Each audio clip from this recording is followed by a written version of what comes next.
সাধারণ মানুষ কিন্তু ইউটিউব ব্যবহার করতেছেন। ইউটিউবের গুরুত্বপূর্ণ কিছু সেটিংস আছে যেটা আপনার জানা দরকার। তো সাধারণ মানুষ এই সেটিংস গুলো কিভাবে জানবেন? আজকে আমাদের ভিডিওর মাধ্যমে শিখিয়ে দেব। ভিডিওটি যারা ফলো করেন অবশ্যই ফলো করবেন এবং ভিডিওটি শেয়ার করে সবাইকে দেখার সুযোগ করে দেবেন। ইউটিউবের ২ টি গুরুত্বপূর্ণ সেটিং। এই সেটিং ২ টি যদি আপনি জানেন তাহলে আপনি অনেক উপকার হবে এবং ইউটিউব থেকে আপনি এআই এর মাধ্যমে খুব সহজেই ভিডিও করতে পারবেন একদম ফ্রি ভার্সন।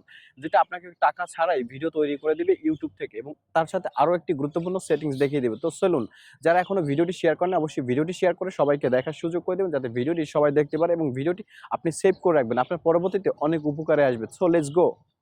এখান থেকে প্রোফাইল আইকনে ক্লিক করবেন।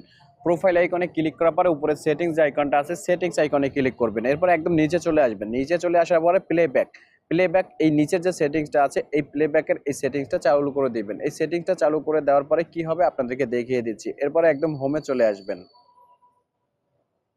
স্ক্রিনে চাপ দিবেন ইউটিউবের, তখন হোম স্ক্রিন থেকে আপনি কিন্তু বের হয়ে আসবেন। বের হয়ে আসার পরে দেখবেন উপরে ছোট্ট আইকনের মতন এখানে ভিডিওটা দেখা যাচ্ছে। এটা কিন্তু আপনার জন্য গুরুত্বপূর্ণ একটা সেটিংস। অনেক সময় আপনারা ভিডিও দেখতে থাকেন, কোনো কিছু দেখতে থাকেন, কাজ থাকা লাগে, এর জন্য সেই সমস্ত বিষয়গুলো শোনার জন্য আগ্রহ থাকে। তো সেই অবস্থায় কিন্তু আপনি এখান থেকে সমস্ত কাজ করতে পারবেন। এরপর নতুন একটা গুরুত্বপূর্ণ সেটিংস দেখিয়ে দেবো, সেটার জন্য আপনাকে আবার ইউটিউব অপশনে যেতে হবে। ইউটিউব অপশনে যাওয়ার পরে এখানে প্লাস আইকনে চাপ দিবেন।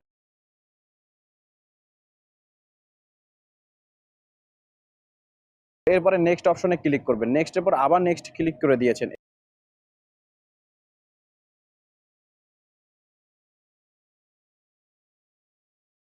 আমি এখান থেকে একটা অপশন ক্লিক করে দিলাম। ক্লিক করার পর দেওয়ার এই যে এক্স দিয়ে দিলাম। এরপর দেখবেন একটু ওয়েট করবেন। নেটের জন্য একটু ওয়েট করতে হবে। নেট স্পিড যদি ভালো হয় খুব দ্রুত সময়ের ভিতরে আপনার ভিডিওটা এআই তৈরি করে দিবে। সেজন্য যে কোনো রকমের ভিডিও কিন্তু খুব তৈরি করতে পারবেন। সো ভিডিওটা একটু দেখি আমরা।